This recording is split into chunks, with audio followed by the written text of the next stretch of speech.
We're going to talk about Villa Angela St. Joe's new head football coach. That would be Jeff Rotsky, who is at Euclid. And numbers are up. They're over 100. They were about 60-some last year.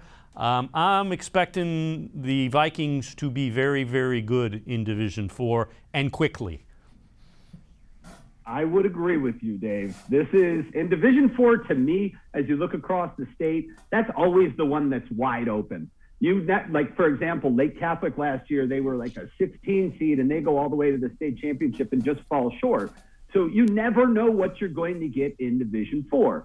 You also never know where Coach Jeff Rotsky is going to land when he says, I'm leaving this place. This time it was Euclid. And everywhere Coach Rotsky's gone, he's taken a program that may not have been where that school wanted it, and he puts them right in the conversation as must-watch TV, a team to go see, and a team to be reckoned with when you get into the playoffs.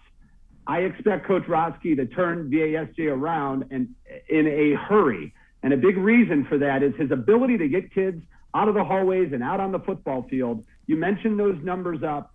Coach Rotsky, I'm sure he's going to bring an 18-person coaching staff with him as well, which he always does, and keep preaching those pillars that anybody who has played under Coach Rotsky understands what his program's all about. Yeah, without question. Something that's going to be very strange. Solon, a new head football coach. So Jim McQuaid is now just the AD, but a familiar name. One of his defensive coaches, Brian Wisniewski, steps into the head coaching role. But it's going to be different to see Jim McQuaid not on the sidelines for the Solon Comets.